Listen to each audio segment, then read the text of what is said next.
When did you become a Pagani? I changed my name because I was Harvard as my. I know. I remember your. I know, your... and I'd spent the whole of my school career being called Hard Butt, and I thought I'm going to marry a man with a good surname. So come what may, I'm keeping the name. Yeah, we're here with Josie Pagani, who's the progressive candidate for Otaki or Mana? Otaki, yeah. Otaki. Yep. Great. Okay, what do you think's the most important question for voters?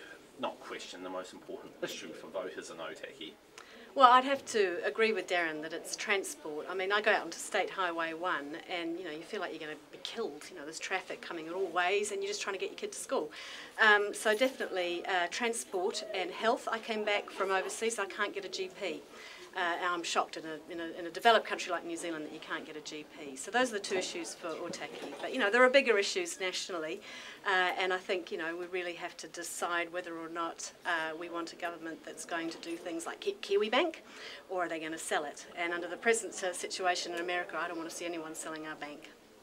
Okay, now, when did you start to get involved in politics? Were you standing for elections at school? I was one of those hideous sort of young things at university, and I think I stood my first university election. I stood up. My speech started and ended with the sentence, "Vote for me. I'm more left-wing than him." And I'm sorry to say, I actually got voted on. Did you consider this as a progressive campaign slogan? So yes, Vote for us, we're more left. Yeah, I don't think that would work though, David. That's yeah, Jim's got a bit more, not conservative over the years, but you know. I think that Jim has always been quite, you know, morally right down the centre, and you know, I think that's probably quite a difference in a way. Yeah, looking internationally a bit, McCain, Palin, or Obama, Biden? I'd have to say Obama-Biden. I think, unfortunately, look, I've got a lot of respect for Sarah Palin. She stood up there as a working mum and stood for vice president. Good on her. But unfortunately, you know, she can't name a Supreme Court hearing. You know, she's a liability. She's clearly not experienced to be a vice president. So, you know, I'd have to say, you know, it's Obama-Biden. Okay, now going back locally, your tax cuts, you got them a few days ago. Do you have plans for them? I do have plans for them. I haven't told my husband. We'll find out tomorrow.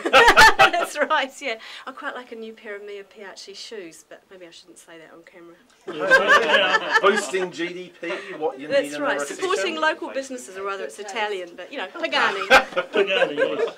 And the final question, once you've had a sneak preview, is Cunliffe or Gough? Oh, you said you weren't going to ask me that. I couldn't possibly comment on the party, on another party, but I would have to say that the people of New Zealand will decide, the Labour Party will decide. Thank you. Have a good night.